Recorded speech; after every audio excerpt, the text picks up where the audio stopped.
கர்த்தர் உங்களை ஆசீர்வதிப்பாராக. இந்த நாளிலும் கர்த்தருடைய வார்த்தைக்கு நேரம் நாம் கடந்து போவோம். ஆயத்தமாயிருங்க. கர்த்தருடைய வார்த்தை உங்களுக்கு முன்பாக வருகிறது. இந்த உலகம் உண்டான நாள் முதலிலிருந்து இந்த நாள் வரையில, இப்பொழுது வரையில மனிதனுக்கு ஒரு மிகப்பெரிய சவாலா இருக்கிற ஒரு காரியம் என்னவாக இருக்கும்? என்ன காரியம் உங்களுக்கு சவாலா இருக்கு? ரொம்ப சவாலா இருக்கிற காரியம் என்னவா இருக்கும்? அப்படின்னு நீங்க யோசிச்சு பார்த்தீங்கன்னா, நிறைய சொல்லலாம். அதுல மிக மிக முக்கியமான காரியம் என்ன அப்படின்னா, ஏமாற்றம் என்கிற ஒரு காரியம். அதுதான் மிகப்பெரிய சவாலா இருக்கு இன்னைக்கு. அதை குறித்து சில காரியங்களை நாம் இன்றைக்கு தியானிக்க போகிறோம். என்ன ஏமாற்றமா அப்படின்னு கேக்குறீங்களா? ஏமாற்றமா? அதான் சவாலா இருக்கு. இது இப்ப ஆரம்பிக்கல. ஆதியிலே ஏதேன் தோட்டத்திலேயே ஆரம்பிச்சிருச்சு.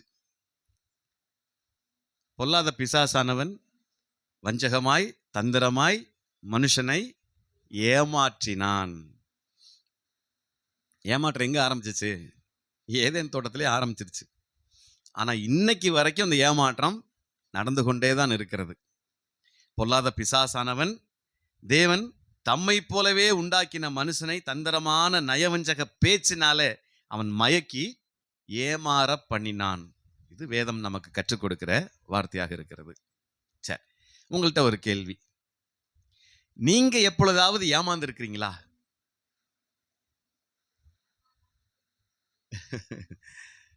நீங்க யார்கிட்டயாவது ஏமாந்து இருக்கிறீங்களா? என்னை யாராலும் ஏமாத்த முடியாதுன்னு சொல்றவங்களாம் கை தூக்குங்க. எப்படியாவது ஒரு வழியில ஏமாந்துருப்போம். அட்லீஸ்ட் சின்ன குழந்தையா இருக்கும்போது கூட இங்க வேறு நிலாவை பாரு, பாட்டி தெரியுது வரன்னு சொல்லி கூட ஏமாத்திருப்பாங்க. அப்படித்தானே? பூச்சாண்டி வர்றான் ஒழுங்கா தூங்கு அப்படின்னு ஏமாத்திருப்பாங்க. எப்படியோ ஒரு விதத்துல நாமும் ஏமாற்றப்பட்டிருக்கிறோம். அதனால இது நான் சொன்ன சின்ன சின்ன காரியம் விளையாட்டுக்கு. ஆனா உண்மையிலே ஏமாற்றப்பட்டவர்கள் நிறைய பேர் உண்டு. ஏன் எல்லாருமே இந்த போருக்கு நீங்கி போவதில்லை. ஏமாற்றம் எல்லாருக்குள்ளேயும் வந்திருக்கு. ஒரு சிலர் சொல்வதுண்டு, நான் எவ்வளவோ நம்பிக்கையா இருந்தேன்ப்பா, ஆனா நல்லா என்னை ஏமாத்திட்டான் அப்படின்னு சொல்லுவாங்க. நல்லா, அது என்ன நல்லா ஏமாந்ததுலே நல்லா ஏமாறுறது, நல்லா ஏமாத்திட்டாங்க அப்படிங்கிறாங்க, அப்படி சொல்லுவாங்க. அதனால ஏமாற்றம் அடைகிறவர்கள் பெரும்பாலும் எப்படி ஏமாறுகிறார்கள் என்று சொன்னா, ஒரே ஒரு வழி இருக்கிறது. அது நயவஞ்சகமான பேச்சுல தான் நிறைய பேர் ஏமாந்துடுறாங்க. அவன் பேச்சுல அப்படியே மயக்கிட்டாங்கன்னு சொல்லுவாங்க. கேள்விப்பட்டிருக்கீங்களா? அவன் பேசியே ஆளை மயக்கிட்டாங்க. அப்படியே தேனொழுக பேசினாங்க, நாங்க நம்பிட்டங்க. அப்படியே கையில் எடுத்து கொடுக்குற மாதிரி பேசினா நான் நம்பிட்டங்க. அப்படித்தான் நிறைய பேர் ஏமாறுறாங்க. அப்ப ஏமாத்துவதற்கான முதல் வழி எங்க இருந்து வருது? பேச்சுல தான் வருது. ஆனால் ரொம்ப கவனமா இருங்க பேசுறதுல. நிறைய பேர் ஏமாற பண்ணிருக்கு இந்த பேச்சு, இந்த வார்த்தை. அப்படியானால் நாம் ஏமாறாமல் இருக்க வேண்டுமானால் என்ன செய்ய வேண்டும்? இரண்டாவது கேள்வி. நாம ஏமாறாம இருக்கணும்னா என்ன செய்யணும்? என்ன பேசாம விட்டுணுமா? ஏதாவது வழி சொல்லுங்க. சரி, ஃபர்ஸ்ட் எல்லாரையும் நம்பிடக்கூடாது. எல்லா மனுஷரையும் நம்பிடக்கூடாது. ஃபர்ஸ்ட். செகண்ட் இருக்கு, உங்களுக்கு சொன்னது யாரு, அவர் எப்படிப்பட்டவர், அவர் உங்களுக்கு சொன்னதை செய்ய தகுதி இருக்குதான்னு பார்க்கணும். இரண்டாவது காரியம். மூன்றாவது ஒன்று, அவர் நம்ப தகுந்தவரா இருக்கிறாரா, நம்பிக்கைக்கு உரியவரா இருக்கிறாராங்கிறத யோசனை பண்ணி அதுக்கப்புறம் நீங்க செஞ்சீங்கன்னா நீங்க ஏமாற மாட்டீங்க. இது மூணுல தான் எல்லாருமே தவற விட்டுறாங்க. உங்களுக்கு சொன்னது யாருன்னு முதல் தெரியணும், உறுதி கொடுத்தது யாருன்னு தெரியணும், அவர் சொல்றதுக்கு தகுதி இருக்கான்னு தெரியணும். எல்லாரையும் நம்பிடக்கூடாது. இப்படிப்பட்ட காரியங்களை இங்கே அலசி ஆராய்ந்து நீங்கள் வைத்திருப்பீர்கள், ஆனால் அவ்வளவு சீக்கிரம் உங்களை யாராலையும் ஏமாற்ற முடியாது. நீங்க யார்ட்டையும் ஏமாற மாட்டீங்க. இன்னும் உடனே பதில முடிச்சிட்டாங்க, செய்தி முடிஞ்சிருச்சான்ல, இனிதான் ஆரம்பிக்க போகுது. கர்த்தருக்கு மகிமை உண்டாகட்டும். இந்த மூன்று தகுதியும் எந்த மனுஷனுக்கும் பொருந்தாது. எந்த மனுஷனுக்கும் பொருந்தாது இந்த மூணுமே. அப்ப யாருக்கு தான் பொருந்தும்? இப்பதான் பாடணும், நம்பத்தக்கவர் நீர் ஒருவர் தானே, உண்மையுள்ளவர், பொய் சொல்ல மனம் மாற, அதனால அவர்தான் நம்ம நம்பணும். அப்ப யார் ஒருவர் கர்த்தர் பேர்ல நம்பிக்கையா இருக்கிறார்களோ அப்படிப்பட்டவர்களை யாராலையும் ஏமாத்த முடியாது. சரி, அப்ப யாரைத்தான் நம்புவது? யாரை நம்பணும்? உன்னதமான தேவன் இயேசு கிறிஸ்துவை நீங்கள் நம்பினீர்களானால் ஏமாற்றம் அடைய மாட்டீர்கள். ஒரு வசனத்தை எடுத்து வாசிப்போம். 2 சாமுவேல் புத்தகம், 2 சாமுவேல் 22ஆம் அதிகாரம் வசனம் 3. தாவீது சவுலுடைய கைக்கு தப்பி அவன் ஓடி வந்ததுக்கு அப்புறம் கர்த்தரை குறித்து பாடுறான். அவன் பாடின பாட்டுன்னு சொல்லிட்டு இந்த வசனம் ஆரம்பிக்குது. இந்த அதிகாரம் 22ஆம் அதிகாரம் ஆரம்பிக்குது. என்ன சொல்றான்? கர்த்தர் என் கன்மலையும் என் கோட்டையும் என் இரட்சகருமானவர். மாத்திரமல்ல, தேவன் நான் நம்பி இருக்கிற துருக்கமும் என் கேடகமும் என் இரட்சணிய கொம்பும் என் உயர்ந்த அடைக்கலமும் என் புகலிடமும் என் இரட்சகருமானவர். என்னை வல்லடிக்கு நீங்களாக்கி ரட்சிக்கிறவர் அவரே என்று பாடுகிறான். நான் நம்பி இருக்கிற கன்மலையும் துருக்கமும் அவர் தாங்கன்னு சொல்றான். எந்த மனுஷனும் தாவீதை காப்பாற்ற முடியல. ஏன்னா அவனை துரத்திட்டு வர்றது ஒரு ராஜா. அவன் சர்வ வல்லமை பொருந்தின ஒரு ராஜா. அவன் இருக்கிற பணபலம் படைபலம் அதிகம். ஒரு இடத்துல சொல்றான், இந்த செத்த நாயை அடிக்கவா ராஜா புறப்பட்டு வந்தீங்கன்னு கேட்கிறேன்.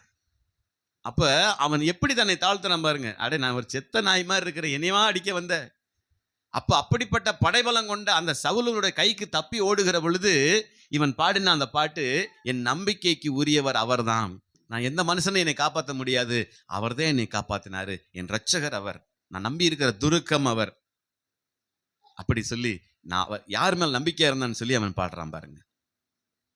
அவன் மனசுல நம்பி இருந்தான்னா கொண்டிருப்பான், சவுல் கொண்டிருப்பான். டேய், நீ பாதுகாத்துக்க, அவர் எனக்கு சொல்லுனாக்க கரெக்டா அவன் கையை நீட்டிட்டு போயிடுவான். இங்கே ஒளிஞ்சிருக்கான்ட்டு போயிடுவான்.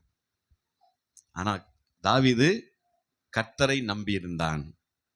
என்னாகம புத்தகத்துல 23ஆம் அதிகாரம் 19ஆம் வசனம் சொல்லுகிறது, பொய் சொல்ல தேவன் ஒரு மனிதன் அல்ல, மனம் மாற அவர் ஒரு மனுபுத்திரனும் அல்ல. அவர் சொல்லியும் செய்யாதிருப்பாரா? அவர் வசனித்தும் நிறைவேற்றாதிருப்பாரா என்று அங்கே சொல்லப்பட்டிருக்கிறது.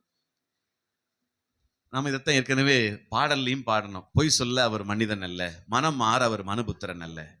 அவர் சொல்லியும் செய்யாதிருப்பாரா? அவர் வசனித்தும் அதை நிறைவேற்றாதிருப்பாரா? அவர் சொல்லிட்டாருனாக்க நிச்சயமா நிறைவேற்றுவார். இதோ இஸ்ரவேலை காக்கிறவர் உறங்குவதும் இல்லை, தூங்குகிறதும் இல்லை. அப்படிப்பட்ட தேவன் இதோ தாவீதுடைய கண்களுக்கு முன்பாக அவர் இரட்சகராக, மீட்பராக, கேடகமாக, துருக்கமாக, நம்பிக்கையின் கேடகமாக இருக்கிறார் என்று தாவீது நம்பிக்கையாக பாடினான்.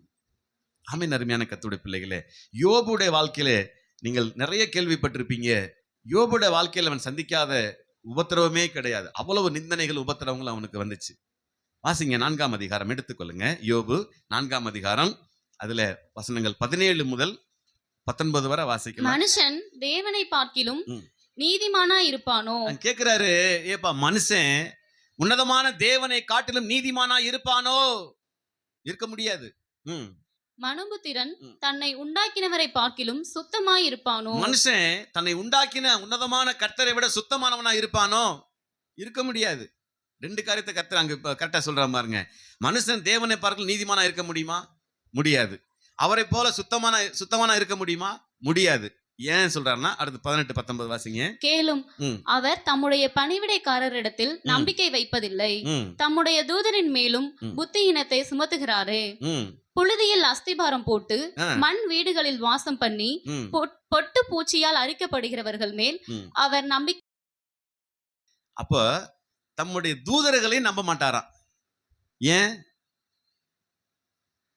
தமக்கு உதவியா இருக்கிற தூதர்களை கூட அவர் நம்ப மாட்டாராம் கர்த்தர். ஏன் தெரியுங்களா? ஒரு இடம் அனுபவப்பட்டார் லூசிபர் மூலமா. இவை நான் உண்டாக்குனாலு, எனக்கு மேல ஏறி நான் வீட்டை கட்டுவேன், நட்சத்திரங்களுக்கு மேல என் சிங்காசனத்தை ஸ்தாபிப்பேன், அப்படி சிங்காசனத்துக்கு மேல நான் நிப்பேன்னு சொல்லி சொன்னீலடா, நினைச்சீலன்னு சொல்லி சொல்றாரு. அதனாலதான் தேவன் தம்முடைய தூதர்களை கூட நம்ப மாட்டாராம். நான் சொல்றேன், தூதர்களையே நம்பாதவர் மனுஷனை நம்புவாரு. சொல்றாரு, என்ன சொல்றாரு 19ஆம் வசனத்துல, புழுதியிலே அஸ்திவாரம் போட்டு மண் வீடுகளில் வாசம் பண்ணி பொட்டு பூச்சால் அரிக்கப்படுகிறவர்கள் மேல் அவர் நம்பிக்கை வைப்பது எப்படி? இது புழுதியில உண்டான சரீரம். இதைத்தான் சொல்றாரு. இந்த புழுதியில அது என்ன சொல்றாரு? they were begin in the dust என்று சொல்லி ஆங்கிலத்தில் சொல்லப்பட்டிருக்கிறது. தேவன் அவர்களை மண்ணின் தூசியினாலே உண்டாக்கினார் என்று சொல்லப்பட்டிருக்கிறது. இன்னொரு மொழிபெயர்ப்பில் அது புழுதியிலிருந்து உண்டாக்கினார் என்று சொல்லப்பட்டிருக்கிறது. அப்ப இந்த புழுதியிலே அஸ்திவாரம் போட்டு மண் வீடுகளுக்குள்ளே வாசமாயிருக்கிற இந்த மனுஷன் மேல நம்பிக்கை இருக்க முடியுமான்னு கேட்கிறார். நான் எப்படி நம்பிக்கை வைப்பேன்? தூதனவே நம்பல, உடனேவா நம்ப போறேன்? ஆனா நாம அவரை நம்புறோம். அல்லேலூயா. நீங்க அவரை நம்புனீங்கன்னா அவர் உங்க மேல் நம்பிக்கையா இருப்பார். நீங்க அவரை தேடுனா தென்படுவார். நீங்க விரும்பி கேட்டீங்கன்னா அவர் உங்களுக்கு கொடுப்பார். மற்றபடி எல்லா மனுஷனையும் அவர் நம்ப மாட்டார். அல்லேலூயா. இந்த இந்த கடவுள் மேல நம்பிக்கை வைக்கிறது எப்படின்னு பாருங்க, எப்படிப்பட்ட தேவன் பாருங்க. சங்கீதம் 118 8-9 தாவீது சொல்றாரு. சங்கீதம் 118 8-9, மனுஷனை நம்புவதை பார்க்கிலும் கர்த்தர் பேரில் பற்றுதலாய் இருப்பதே நலம். இன்னொரு மனுஷனை நம்புறதை விட கடவுள் மேல நம்பிக்கையா இருக்கலாம் பாங்கிறான். 9ஆம் வசனத்துல சொல்றாரு, பிரபுக்களை நம்புவதை பார்க்கிலும், பெரியவர் ராஜாக்களை நம்புவதை பார்க்கிலும் கர்த்தர் பேரில் பற்றுதலாய் இருப்பதே நலம். பெரிய பெரிய பிரபுக்களும் ராஜாக்களும் உங்களுக்கு செய்வேன்னு சொல்லியிருப்பாங்க, நிறைய வாக்குறுதிகள் கொடுத்திருப்பாங்க, அதெல்லாம் நிறைவேற்ற மாட்டாங்க. கடைசியில 5 வருஷம் ஆச்சு, உங்க ஆட்சியில செஞ்சீங்களா அப்படின்னு கேட்பாங்க. பிரபுக்களை நம்புவதை பார்க்கலும் கர்த்தர் பேரில் பற்றுதலா இருப்பது நலம். எந்த ராஜா செஞ்சாலும் செய்யாட்டியும் கடவுள் எனக்கு செய்வாரியா, நான் நம்புற உன்னதமான தேவன் எனக்கு செய்வாருங்கிற நம்பிக்கை நமக்குள்ளே வர வேண்டும் என்று கர்த்தர் விரும்புகிறார். சங்கீதக்காரர் அதை தெரிஞ்சிருக்கிறான் பாருங்க. 116ஆம் சங்கீதம் அப்படியே பின்பக்கம் வாங்க, 11ஆம் வசனத்தை வாசிக்கலாம்.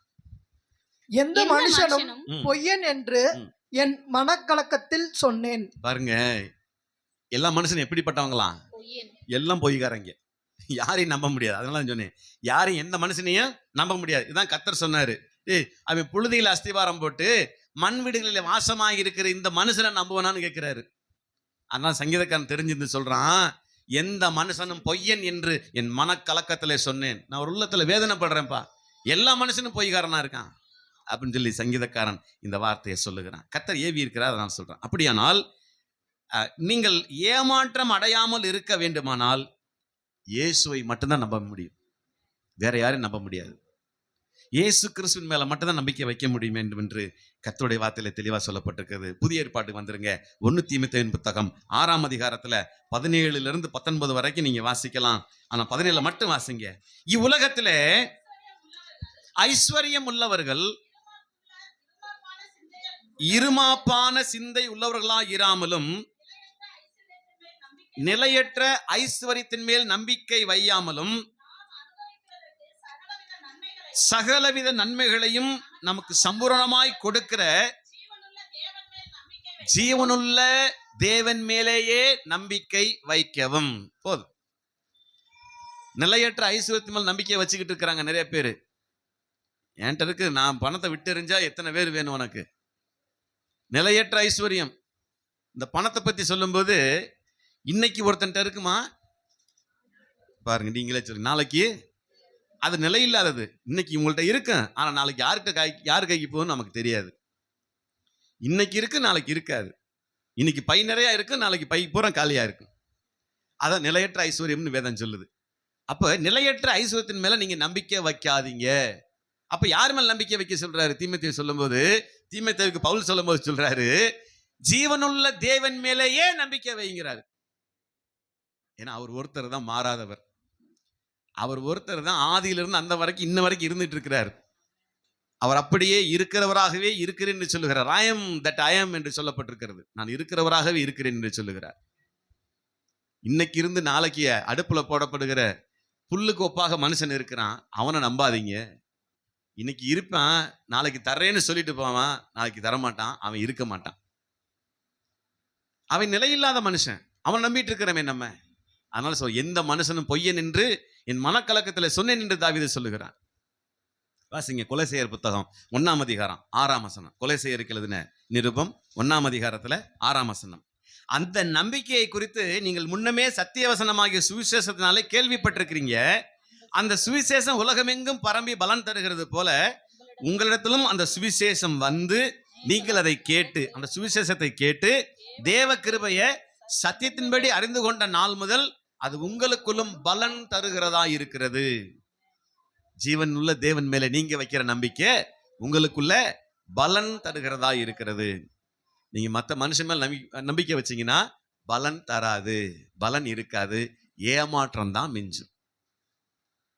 ஏமாற்றம் தான் மிஞ்சும்.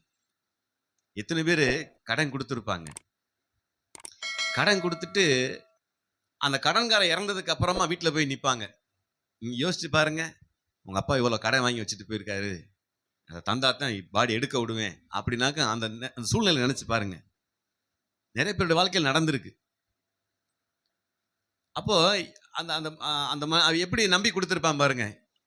எத்தனை லட்சம் கொடுத்துருப்பான் நம்பி, அவன் இருந்து எனக்காவது கொடுத்துருவான்ப்பா, அவனுக்கு வீடு இருக்குப்பா, வயல் இருக்குப்பா, காடு இருக்குப்பா, எப்படியே வித்தாவது கொடுத்துருவான் ஒரு நம்பிக்கையோட இருந்திருப்பான். ஆளே போயிட்டான். இப்போ என்ன செய்ய போறான்? யார் மேல நம்பிக்கை இருப்பான்? யாரையும் நம்ப முடியல. இன்னைக்கு இருப்பான், நாளைக்கு இருக்க மாட்டான். கர்த்தருக்கு மகிமை உண்டாகட்டும்.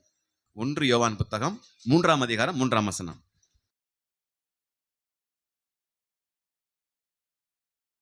ஜீவனுள்ள தேவன் மேல நம்பிக்கை வச்சிருக்கிறவன் அவர் சுத்தமா இருக்கிறது போல தன்னையும் சுத்தமா வச்சிருப்பாங்கிறாரு. ஏன்னா அவர் மேல வச்சிருக்கிற நம்பிக்கை அப்படிப்பட்டது. அவர் மேல நம்ம வச்சிருக்கிற நம்பிக்கை அசைக்க முடியாதது, அது ஜீவனுள்ளது, அது பரிசுத்தமானது. அந்த நம்பிக்கை நம்ம வச்சிருக்கிறோம். கர்த்தர் எனக்காக எல்லாவற்றையும் செய்து முடித்திருக்கிறார் என்கிற நம்பிக்கை முதல்ல நமக்குள்ள வேணும். நமக்காக எல்லாவற்றையும் கல்வாரி சிலுவையிலே அவர் செய்து முடித்திருக்கிறார் என்று வேதம் சொல்லி இருக்கிறது. 1 கொரிந்தியர் 15ஆம் அதிகாரம் வசனம் 19.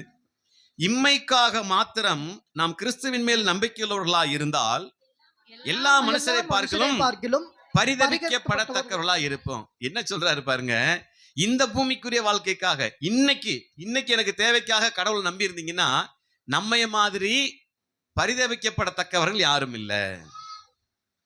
இன்னைக்கு எனக்கு இருந்தா போதும், இன்னைக்கு எனக்கு ஆசீர்வாதம் தந்தா போதும், எனக்கு சுகம் கொடுத்தா போதும், இன்னைக்கு விடுதலை கொடுத்தா போதும்னு, அல்லது இந்த பூமியில இருக்கிறது வரைக்கும் எனக்கு நன்மை செய்தா போதும், அதுக்காக நான் ஆண்டவரை தேடுறேன்னு சொன்னா நம்மை மாதிரி பரிதபிக்கப்படத்தக்கவர்கள் யாருமே இல்லை. ஆமென், அல்லேலூயா. அப்ப இம்மைக்காக நாம் கவலைப்படுகிறவர்களாய் இருக்கக்கூடாது. இம்மைக்காக மாத்திரம் கர்த்தர் மேல் நம்பிக்கை வைக்கிறவங்களா இருக்கக்கூடாது. அப்படின்னு என்ன, மறுமைக்கும் மறு உலக வாழ்விற்கும் நமக்கு கர்த்தர் தேவைப்படுகிறார். கர்த்தருடைய வார்த்தை இப்ப எரேமியாவில் வாசிங்க, 17ஆம் அதிகாரம். எரேமியா 17ஆம் அதிகாரத்துல 5, 6, 7 மட்டும் வாசிங்க. மனுஷன் மேல் நம்பிக்கை வைத்து மாம்சமானதை தன் புயபலமாக்கி கொண்டு கர்த்தரை விட்டு விலகுகிற இருதயமுள்ள மனுஷன் சபிக்கப்பட்டவன் என்று கர்த்தர் சொல்லுகிறார். கவனமா கேளுங்க. மனுஷன் மேலே நம்பிக்கை வைத்து மாம்சமானதை தன் புயபலமாக்கி கொண்டு கர்த்தரை விட்டு விலகுகிற இருதயமுள்ள மனுஷன் சபிக்கப்பட்டவன் என்று கர்த்தர் சொல்லுகிறார். மனுஷனை நீங்க நம்பி இருந்தீங்கன்னா சபிக்கப்பட்டவங்க. மனுஷனை நம்பி கர்த்தரை விட்டு விலகிட்டீங்கன்னா நீங்க சபிக்கப்பட்டவங்கன்னு சொல்றாரு. எனக்கு கடவுள்லாம் வேண்டாங்க, அந்த சாமி போதும், இந்த சாமியில செஞ்சது போதும், இந்த மனுஷன் தாங்க எனக்கு தெய்வம், கண்கண்ட தெய்வம் அவர் தான் சொல்லி மனுஷனை நம்பி இருந்தீங்கன்னா நீங்க சபிக்கப்பட்டவர்கள் என்றே கர்த்தர் சொல்லுகிறார். அந்த வார்த்தை நல்லா கவனமா கேளுங்க. மனுஷன் மேல் நம்பிக்கை வைத்து மாம்சபானதை தன் புயபலமாக்கி கொண்டு கர்த்தரை விட்டு விலகுகிற இருதயமுள்ள மனுஷன் சபிக்கப்பட்டவன் என்று கர்த்தர் சொல்லுகிறார். 6 வேண்டாம், 7ஆம் வசனம் வாசிங்க. கர்த்தர் மேல் நம்பிக்கை வைத்து கர்த்தரை தன் நம்பிக்கையாக கொண்டிருக்கிற மனுஷன் பாக்கியவான். இதுதான் வாய்ப்பாடு. என்ன அழகா சொல்றாரு பாருங்க. கர்த்தர் மேல் நம்பிக்கை வைத்து கர்த்தரை தன் நம்பிக்கையாக கொண்டிருக்கிற மனுஷன் பாக்கியவான். அல்லேலூயா. கர்த்தருக்கு மகிமை உண்டாடு. 8ஆம் வசனம் வாசிங்க. அவன் தண்ணீரண்டையிலே நாட்டப்பட்டதும் கால்வாய் ஓரமாய் தன் வேர்களை விடுகிறதும் உஷ்ணம் வருகிறதை காணாமல் இலை பச்சையாய் இருக்கிறதும் மழை தாழ்ச்சியான வருஷத்திலும் வருத்தமின்றி தப்பாமல் கனி கொடுக்கிறதுமான மரத்தை போல் இருப்பான். பாருங்க அவன் எப்படி இருப்பானா, வறட்சியான மகா வறட்சியான காலத்துல கூட கனி கொடுக்கிற மரமா இருப்பானா. யாரு?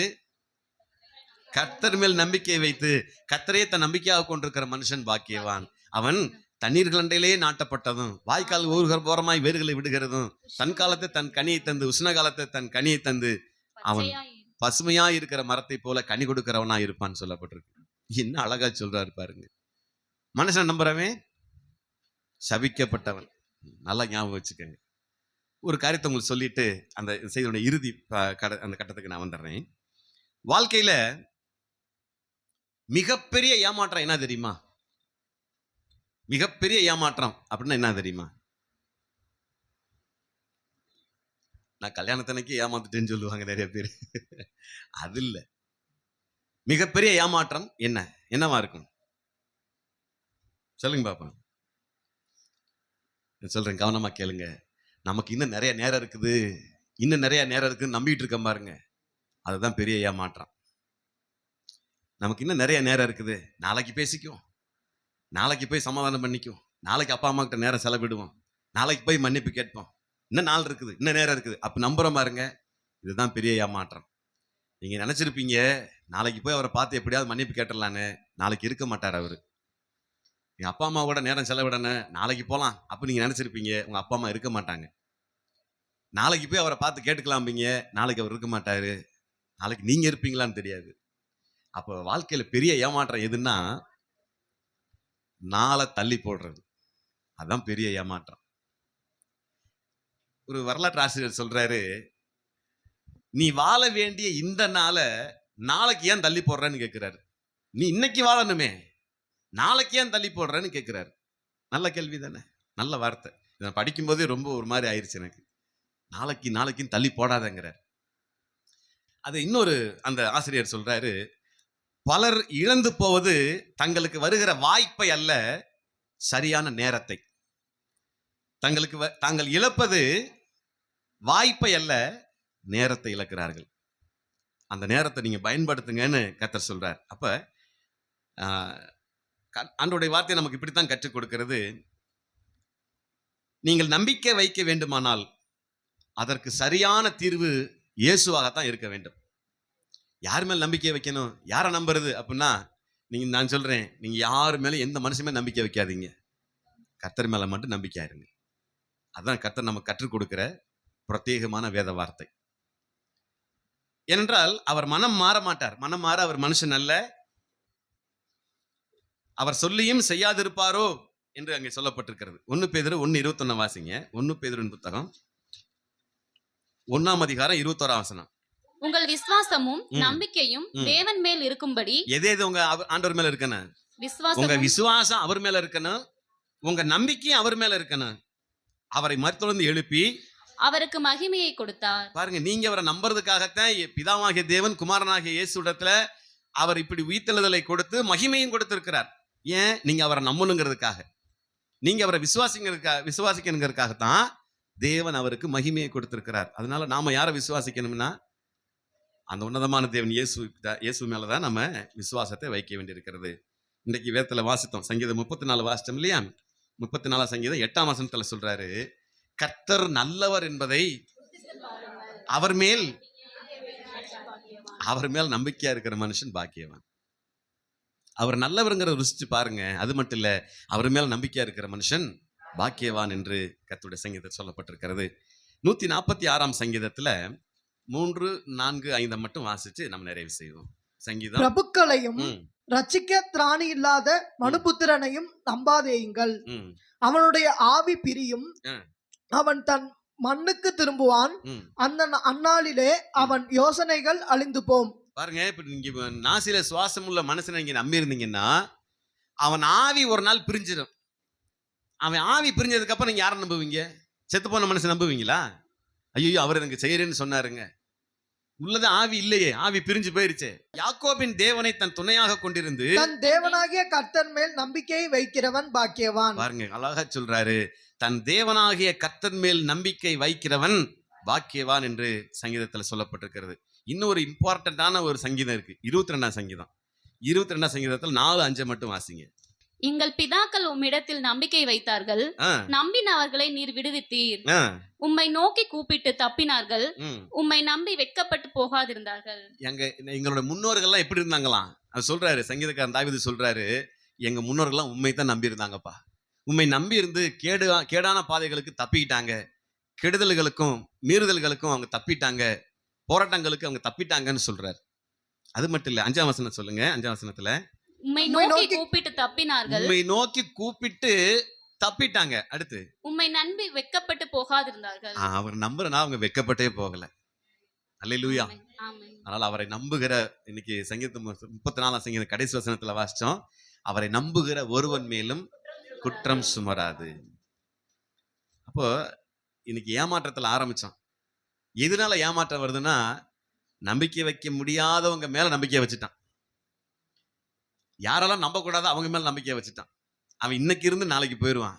அதனால அவங்க மேல் நம்பிக்கை வைக்காதீங்க, கர்த்தர் மேல் நம்பிக்கை வைங்கன்னு கர்த்தர் நமக்கு இன்றைக்கு கற்றுக் கொடுக்கிறார். இன்னொரு வசனத்தை வாசிப்பா, நீதிமொழிகள்ல 3ஆம் அதிகாரம், நீதிமொழிகள் 3ஆம் அதிகாரம் 5, 6, 7. உன் சுய புத்தியின் மேல் நீ சாயாத, உன் முழு இருதயத்தோடும் கர்த்தரில் நம்பிக்கையாய் இருந்து, உன் முழு இருதயத்தோடும் நீ கர்த்தர் பேரில் நம்பிக்கையா இருந்து, உன் வழிகளை எல்லாம் அவரை நினைத்துக்கொள், அப்பொழுது அவர் உன் பாதைகளை செவ்வைப்படுத்துவார்.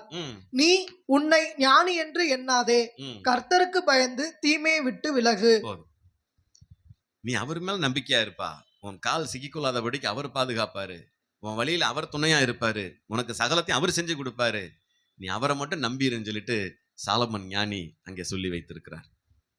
ஏசாயா 2ஆம் அதிகாரம் 22ஆம் வசனம், 2:22. நாசிலே சுவாசம் உள்ள மனுஷனை நம்புவதை விட்டு விடுங்கள், எண்ணப்படுவதற்கு அவன் எம்மாத்திரம், அவன் நினைக்கிறதுக்கு எம்மாத்திரம்னு கேட்கிறாரு. அப்ப இனிமேல் நீங்க யாரை நம்பணும்? மனுஷனை நம்புறத விட்டுறணும், கர்த்தரைத்தான் நம்பணும். அப்பதான் ஏமாறாம இருப்பீங்க. அல்லேலூயா. மனுஷன் நம்பினீங்கன்னா ஏமாந்துருவீங்க, வேற வழியே கிடையாது. உங்களை எப்படிலாம் ஏமாத்தலாம்னு அவனுக்கு தெரியும். இவர் என்ன சொன்னா பணம் தருவாரு, என்ன சொன்னா சொத்தை எழுதி தருவாரு, என்ன சொன்னா அங்க சண்டை வரும், எல்லா மனுஷனுக்கு தெரியும். எல்லா உபாய தந்திரங்களும் அவனுக்கு தெரியும். அப்ப என்ன சொன்னா உங்களை ஏமாத்தலாங்கிற விஷயம் சத்ருவுக்கு ஏற்கனவே தெரிஞ்சு வச்சிருக்கிறான். அதனால அவன் தந்திரமா வஞ்சகமா உள்ளுக்குள்ள வந்து லேசா பிட்ட போட்டு விட்டு போயிருவான். அப்புறம் நீங்க ஏமாந்துருவீங்க. அதனால நிறைய பேர் அப்படி ஏமாற்றப்பட்டவர்கள் உண்டு. அதனால சொல்றேன், இந்த வாழ்க்கையில நீங்கள் அதிகமாக ஏமாற்றப்படுகிற ஒரு தருணம் எதுன்னு சொன்னா, உங்க நேரத்தையும் காலத்தையும் தள்ளிப்படாதீங்க. நேரத்தை தள்ளிப்படாது, நாளைக்கு பார்த்துக்கலாம், இன்னொரு நாள் பார்த்துக்கலான்னு தள்ளிப்படாதீங்க. ஏற்ற வேலையை குறித்த காலத்துல எல்லாம் அப்படி செய்கிறவர் உங்களோடு கூட இருக்கிறாரு. அவரை நம்புங்க, எல்லாத்தையும் அவர் சரியாக செய்து முடிப்பார். அல்லேலூயா. நாம் எழுந்து நிற்போம், நாம் ஜெபிப்போம். இன்னும் நிறைய காரியங்கள் இருக்கிறது, நேரம் இல்லை, நாம் ஜெபிக்கலாம். ஸ்தோத்திரம் ஆண்டவரே, உமக்கு நன்றி செலுத்துகிறோம். எங்களை மிகவும் அளவுக்கு அதிகமாய் நேசிக்கிற எங்கள் அன்பின் பரலோக பிதாவே, ஆண்டவராக இயேசு கிறிஸ்துவின் நாமத்திலே நம்முடைய திருப்பாதத்திலே வருகிற ராஜா, இப்பொழுதும் தானமாய் கொடுத்திருக்கிற அருமையான நம்முடைய பிள்ளைகள் யாவரோடும் கூட சேர்ந்து உம்மை பாடல் பாடி துதித்து ஆராதித்து மகிழ்ச்சி அடைந்தோம். தேவரீர் எங்களோடு இடைப்பட்டீர், அதற்காக நன்றி செலுத்துகிறோம். ஆண்டவரை தொடர்ந்து நம்முடைய வார்த்தைகள் நாங்கள் கேட்டோம் ராஜா. இன்றைக்கு அநேக மனுஷர்கள் ஏமாற்றப்படுகிறாங்க. எத்தனையோ பொல்லாத மனுஷர்கள் எவனை விழுங்கலாமோ என்று பிசாசு வகை தேடுகிறது போல ஒவ்வொரு மனுஷனுக்கு விரோதமாக தேடிக்கொண்டிருக்கிறாங்க ராஜா. ஏமாற்றம் அடையாத நபர்கள் இந்த உலகத்துல யாருமே இல்லைன்னு சொல்லலாம். நாங்களும் கூட ஏமாற்றப்பட்டிருக்கிறோம் ராஜா. ஆனாலும் மனுஷன் மேல நம்பிக்கை வைத்து மாம்சமானதை தன் புயபலமாக்கி கொண்டு கர்த்தரை விட்டு விலகுகிற இருதயமுள்ள மனுஷன் சபிக்கப்பட்டவன் சொல்லப்பட்டிருக்கிறதே. இனி நாங்கள் அப்படி செய்ய மாட்டோம் ராஜா. எந்த மனுஷனும் மாயை என்பது எங்களுக்கு நிச்சயமாக இன்றைக்கு அறிந்திருக்கிறார் ராஜா. எந்த மனுஷனும் பொய்யன் என்று என் மனக்கலக்கத்தில் சொன்னேன் என்று தாவீது சொல்லுகிறானே, இந்த பொய்யான மனுஷனை விசுவாசிப்பதை நாங்கள் விட்டு விடுகிற ராஜா. ஜீவனுள்ள தேவன் மேலேயே நம்பிக்கை வைக்க வேண்டும் என்று சொல்லப்பட்டிருக்கிறதே, அந்த வார்த்தை நாங்கள் விசுவாசிக்கிற ராஜா. நாங்கள் உண்மையே நம்புகிறோம். இந்த மனுஷனும் மாயை, அவன் இன்னைக்கு இருப்பான் நாளைக்கு இருக்க மாட்டாங்கிறதை தெளிவாக எங்களோடு பேசினீரே, அதற்காக நன்றி செலுத்துகிற ராஜா. இறுதியில ஏசாயா 2:22 வாசித்தது போல, நாசியிலே சுவாசம் உள்ள மனுஷனை நம்புவதை விட்டு விடுங்கள்னு சொல்லப்பட்டிருக்கிறது. நாங்க விட்டுறோம் ராஜா. இனிமேல் எந்த மனுஷன் நம்ப மாட்டான்ப்பா, நீங்க தான் எங்க நம்பிக்கை. நாங்க ஏமாறாமல் இருக்க இந்த உபாய தந்திரங்கள் நாங்கள் கையாள வேண்டுமே. இனிமேல் வருகிற நாட்கள்ல நான் சொல்லுகிறேன், இந்த அப்போஸ்தல உபதேச ஊழியங்கள்ல இணைந்திருக்கிற ஒருத்தர் கூட யார்கிட்டும் ஏமாந்து போயிடக்கூடாது. யார்கிட்டும் ஏமாற மாட்டாங்க நான் அறிக்கையிடுறேன் ராஜா. ஏன்னா இன்னையிலிருந்து மனுஷன் நம்ப மாட்டாங்க, அவங்க கர்த்தரைத்தான் நம்புவாங்க, உண்மைத்தான் நம்ப போறாங்க. உண்மையே தங்கள் சொந்த தெய்வமா ஏற்றுக்கொண்டிருக்கிற ஜனங்க உண்மையே நம்பி இருக்க போறாங்க. நீர் அவர்களுக்கு உதவி செய்யுங்க ராஜா. உமக்கு ஸ்தோத்திரம். கர்த்தரை தன் நம்பிக்கையாக கொண்டிருக்கிற மனுஷன் பாக்கியவான் என்று நாங்கள் வேதத்தில் வாசித்தோமே. அப்படிப்பட்ட உன்னதமான தேவன் நீர் உம்முடைய பிள்ளைகளுக்கு அடைக்கலமாக இருந்து ஆறுதலாக இருந்து சகல நல்வழிகளையும் கற்றுக் கொடுத்து இந்த பூமிக்குரிய சகல நன்மைகளையும் சகல ஆசீர்வாதங்களையும் பெற்று தரும்படியாக இதோ உம்முடைய கரத்துல ஒவ்வொருத்தரையும் தாழ்த்தி அர்ப்பணித்து ஒப்பு கொடுத்து நாங்கள் ஜெபிக்கிற ராஜா. நீ நன்மை செய்யுங்க. இன்றைக்கு வந்திருக்கிற ஒருத்தர் கூட வெறுமனே திரும்பி போகாதபடி உம்முடைய பரிபூர்ண ஆசீர்வாதத்தால் நிறையப்பட்டு திரும்பி போக உதவி செய்யுங்க ராஜா. கரத்துல ஒப்பு கொடுக்கிறோம். அதிசயமான காரியங்களை, ஆச்சரியமான காரியங்களை நாங்கள் வெகு சீக்கிரத்துல கேள்விப்படணும். இந்த வார்த்தைகளை கேட்டதற்கு பிற்பாடு என் மனதிலே ஒரு தெளிவு வந்தது. நான் இனி யாரத்துல ஏமாற மாட்டேங்கிற ஒரு உறுதிப்பாடு உம்முடைய பிள்ளைகளுக்குள்ள வர வேண்டுமே. அதற்காக நாங்கள் ஜெபிக்கிற ராஜா. நீ நன்மை செய்யும். கர்த்தாவே, இன்றைக்கு வந்திருக்கிற ஒவ்வொருத்தரையும் உம்முடைய வல்லமையுள்ள பலத்த கரத்தினாலே ஆஸ்வதிக்கும்படி உம்முடைய கரத்துல ஒப்பு கொடுத்து நாங்கள் ஜெபிக்கிறோம். ஆசீர்வதிங்க, கிருபை பாராட்டுங்க. எல்லா துதியும் கனமும் மகிமையும் அது ஒருவருக்கே செலுத்துகிறோம். எங்கள் மீட்பரும் எங்கள் அருமை இரட்சகருமாய் இருக்கிற கர்த்தராகிய இயேசு கிறிஸ்துவின் வல்லமையுள்ள நாமத்தில் உம்முடைய திருப்பாதத்துக்கு நேராக இந்த விண்ணப்பங்களை ஏறெடுத்து வேண்டிக் கொள்ளுகிறோம். இயேசு நாமத்தில் ஜெபிக்கிறோம் நல்ல பிதாவே. ஆமென், ஆமென்.